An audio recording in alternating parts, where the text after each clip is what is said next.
믿음의 은사 표출하려면 어떻게 되냐. 첫째, 공동체 안에서 사용하고 문제점이나 어려움을 해결하는 인간적인 노력이 없이 무조건 주님만 믿는 맹신적인 태도는 지양해야지 된다. 바로 믿음의 은사에서 제일 조심해야 될 부분이 이런 겁니다.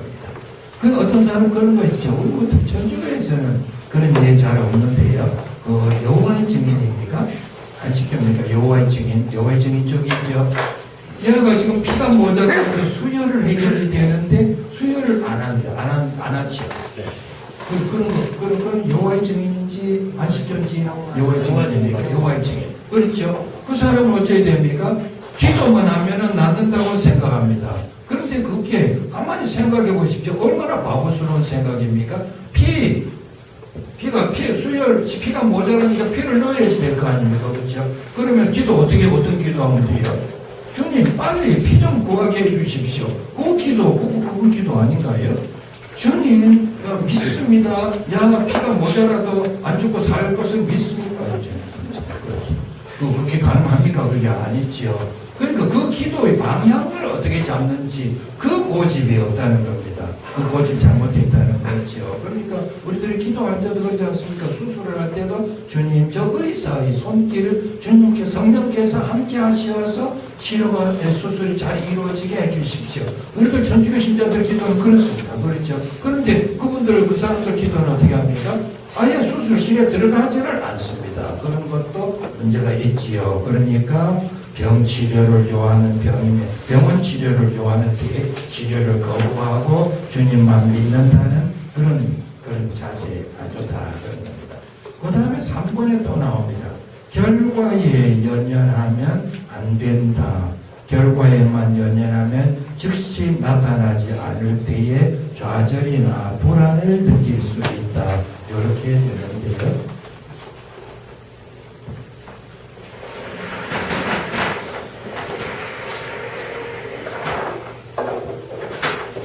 여러분들 여기 보겠습니다. 치유가 있고 기적이 있지요. 그런데 우리가 이제 기도를 했을 때에 치유 기도를 한다. 기도를 했을 때 바로 즉시 나았다라고 하는 뭐라고 합니까? 우리는 기적이다라고 얘기를 합니다. 치유일 때는 점차적으로 나아간다는 것입니다. 이렇지. 그러니까 대개 지금 여기 기도도 우리가 뭐라 그럽니까? 치유의 은사 이렇게 얘기를 하고 있죠. 치유의 기적을 원하는 게 아니고 치유의 은사입니다. 그래서 점차 나아갈 수 있습니다. 그 자리에서 바로 나을 수도 있습니다. 바로 있어요. 아침반에도 그랬죠. 아침반에 우리 아침반에도 그런 분 있었습니다. 근데 이상하다. 어깨가 이상하다. 이런 식으로 그 나았네요. 그런 식으로 하게 됩니다. 아까도 누가 전화가 왔는데 덕소성당 자매하나는 뭐라고 합니까? 오랫동안 이렇게 어깨가 많이 아파가지고 한방에 계속 다니면서 침도 계속 맞았답니다. 그랬는데 여기서 우리 바로 요 시간입니다. 3단계 구주 시간에 이렇게 해서 치유의 기도 같이 하고 난 다음에 나았다는 겁니다. 바로.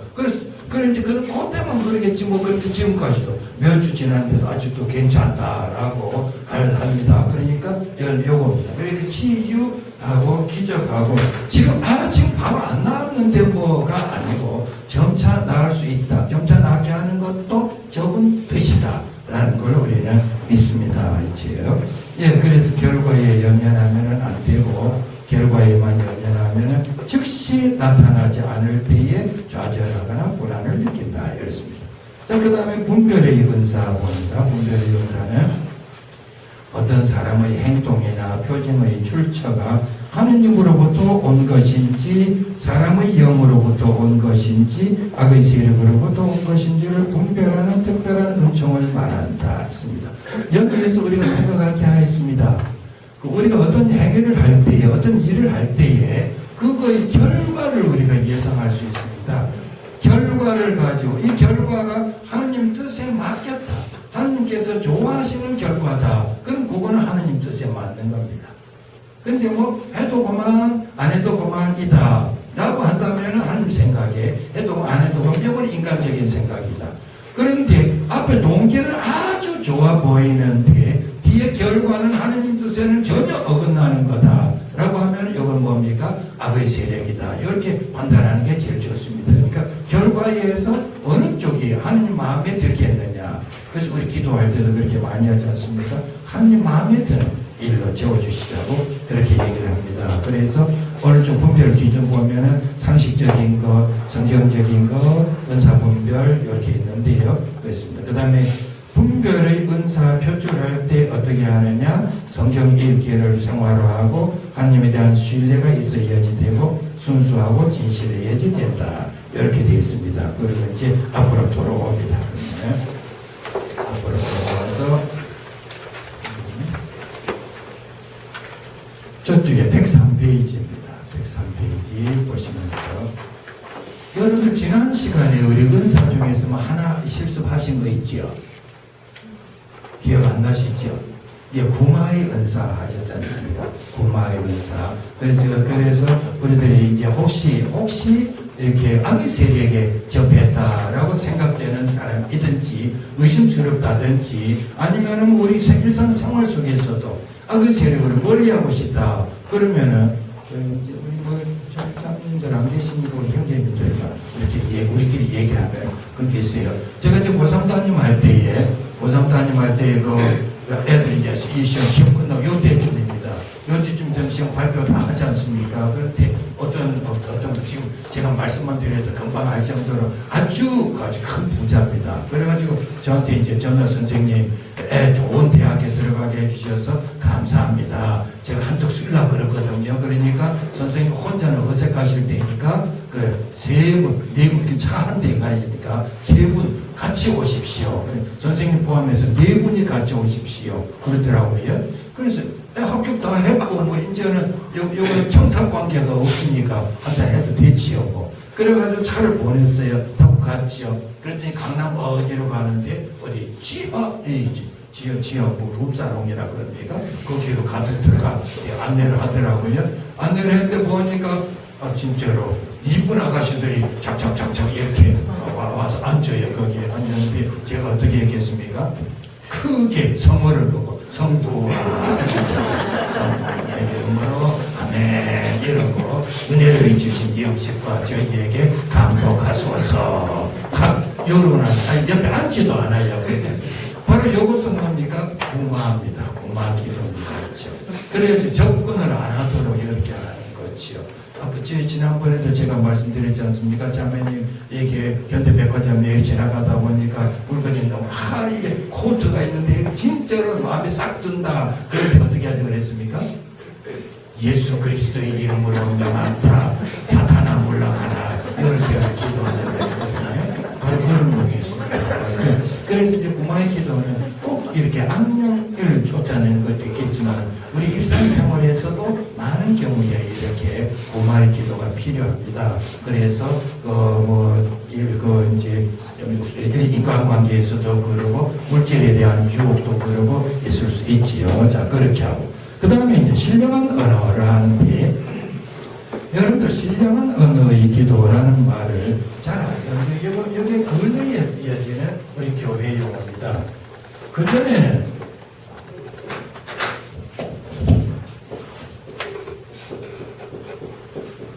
방언이라 그랬거든요. 아직도 어느 단체에서는 방언이라고 쓰는데 거기도 바꿨습니다. 바꿔서 신령한 언어라고 얘기를 하는데 이 방언이라는 말이 뭡니까? 앞에 여기에 빠져 있지요.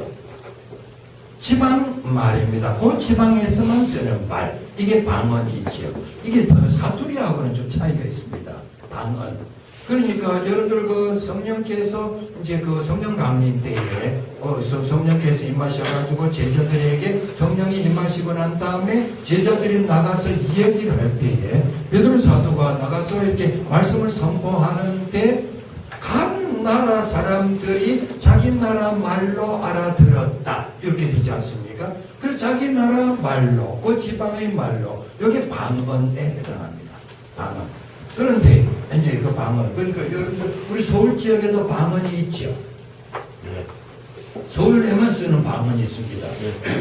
저 기왕 얘기가 나왔으니 우리 특히 자매님들 형제님들이 그 말 잘 안 써요. 자매님들 아주 무서운 말이 하나 있습니다. 애들 보고 애들 너무너무 잘못하고 화가 나면 뭐라 그러냐면 야 이 육실할 여서가 이러거든요. 육실할 여서가 이건 무서운 말입니다.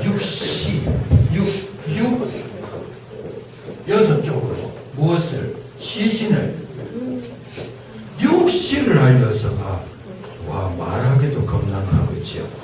근데 이거를 전혀 의미를 모르니까 그냥 자기 아들 보고 애 보고도 육실할 여서가 그 얘기는 안 됩니다. 육실할 여서는 이거는 뭔가 하면 이거 장모님 계시니까 이렇게 얘기가 어렵다 그렇죠. 우리 형제님들끼리만 얘기를 하면 양쪽 팔 둘이죠. 그 다음에 양쪽 다리 이제 또 둘이죠. 머리 5이죠. 한 군데는 어딘지 몰라요. 어쨌거나 그렇게 해가지고 66군데 이렇게 하도록 되어 있습니다. 그러니까 이건 절대로 이 말씀은 안 되죠. 그러니까 이 말씀 안 써야지 됩니다. 그게 방언이죠. 그런데 여기서 있습니다. 그러니까 이 방언이 아니고 우리 대신에 이걸 뭐라고 쓰자 그랬습니까? 신령한 언어. 성령께서 우리에게 신령한 언어다. 이렇게 되죠. 성령께서 우리에게 함께 하시는 것입니다. 이제 여기에서 보시면은 이런 게 있습니다. 그 우리 인간의 언어에는 한계가 있죠. 아닙니까? 이게 시간적인 한계도 있고 또 아니면 거리, 장소, 거리적인 한계도 있습니다. 인간의 언어는 직접 요새는 뭐 이렇게 전화가 있으니까 더군다나 뭐 이렇게 스마트폰이 있으니까 그냥 여기서부터 미국까지도 그냥 갈 수 있지만 그전 같으면 우리가 말로만 전해져야지 되지 않습니까? 그런 한계, 시간적으로도 한계가 있죠. 이렇게 있습니다. 그렇게 했는데 자 그렇게 보시면서 저쪽에 104페이지를 먼저 볼까요? 104페이지 보면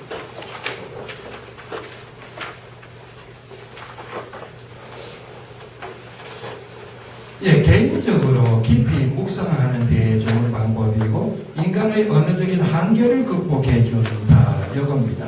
여러분들 할 때에 가령 이제 형제님들도 레지오 활동을 하신다든지 자매님들도 마찬가지죠. 그러면은 병문안 그 뭐라 그랬죠? 레지오 용어가 있지 않습니까? 병문안 병자방만 그죠? 죽으면 늙어야지 돼요. 병자방문 갔습니다. 병자방문 가서 이제 기도를 하죠. 레지오도 하는데 병자방문 가서 기도하면은 제일 먼저 뭐합니까? 레지오 수첩 꺼내요. 그래가지고 병자를 위한 기도하고 그 다음에 이제 조금 더 하면은 자유기도 조금 갖다 붙여요. 그렇죠? 그래서 붙였지. 그리 자매님 뭐 좀 낫게 해주시고, 치유해 주시고, 이렇게 하는데, 그 다음에는 어떻습니까? 미쳤니? 없어. 딸려. 그러니까, 금방 좀 멀리 갔는데, 거기 좀 있어줘야 되는데, 기도도 좀 오래 해줘야 되는데, 할 게 없단 말입니다. 그렇죠? 이럴 때에 쓰는 게 신령한 언어의 기도입니다. 그리고 또 이제 묵상할 때도 마찬가지입니다. 묵상할 때도 그러니까 내가 이렇게 기도하고 할 때도 이게 금방 끝나버리거든요. 치유 기도도 아까 했지 않습니까? 그리고 이런 것들도 할 때 금방 끝나니까 여기에 신령한 언어의 기도를 붙이면 된다. 그래서 자 그럼 4번에 봅니다. 큰 4번. 신령한 언어의 표출할 때 첫째 뭐라 그랬습니까? 성령께 의탁하는 확실한 믿음이 있어야 한다. 여러분들 성령께 확실히 믿음을 가지고 의탁해야지 됩니다. 이 시간 확실한 믿음이 필요합니다. 믿습니까? 어떻게 하나씩 이름 장사발라놨다겠죠. 여러분들 성령께 의탁하는 확실한 믿음이 있습니까? 네, 그럼요. 깊은 기도 속에 생활의 초점을 잡고 성령께 맞춰야 되고 신령한 언어를 해석할 수 있도록 기도해야 된다는데 요거는 참 어렵습니다. 저도 어렵습니다. 신령한 언어를 해석하는 데는 특별한 은사가 또 필요합니다. 다른 은사들은 우리가 훈련을 한다든지 해서 이게 할 수 있는데 이게 신령한 언어 해석의 능력은 훈련만 가지고는 안 된다. 그러니까 우리들이 복음화 학교에서 공부하기에는 좀 어렵다라는 것입니다. 그리고 오른쪽에 보시면은 하느님 사랑, 이웃 사랑으로 무장해야 됩니다. 이렇게 되어 있습니다. 자, 그러면 이제 우리가 신령한 언어를 실습을 한번 해보려고 합니다.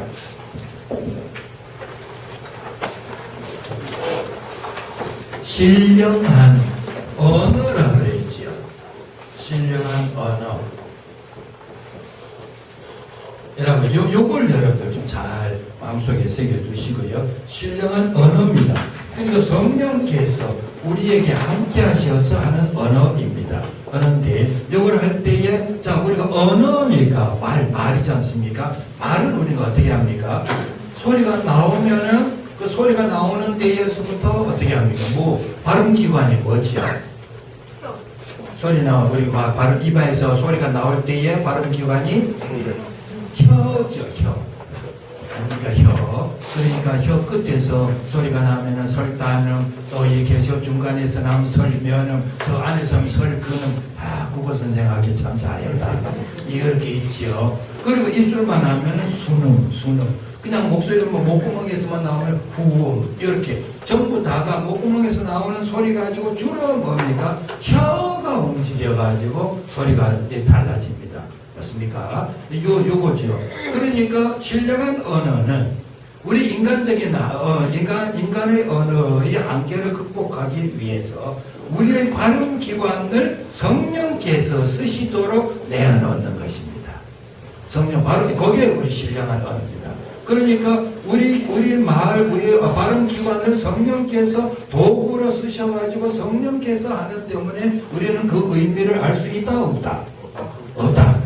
없답니다. 없는데, 하여튼, 하느님 듣기에는 우리가 얘기하는 것보다 성령께서 해주시는 게 훨씬 더 하느님 듣기에는 어떤 게 더 잘 들리겠습니까? 성령께서 하시는 게 더 잘 들릴 거다라는 확신입니다.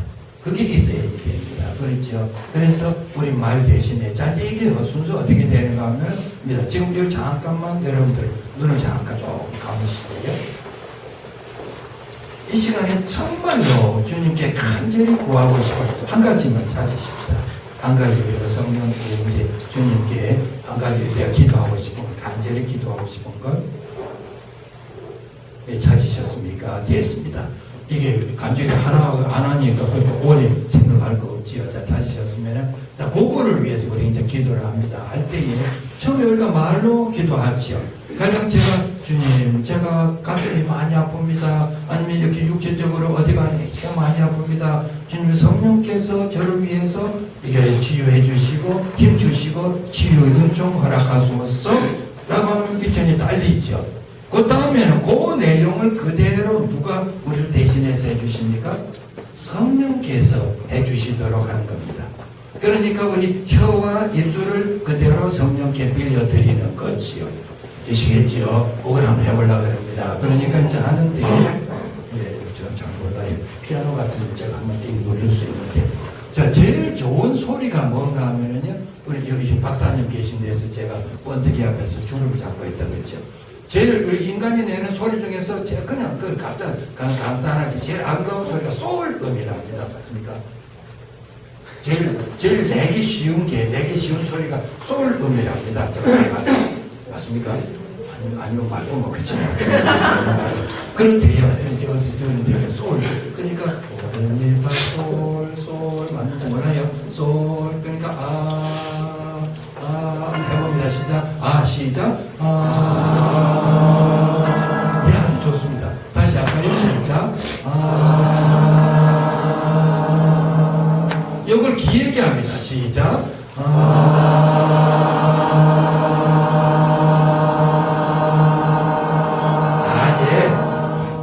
요 소리만 가지고도 아주 좋지요. 자, 이제 그런데 이제 저희가 기도를 할 건데요.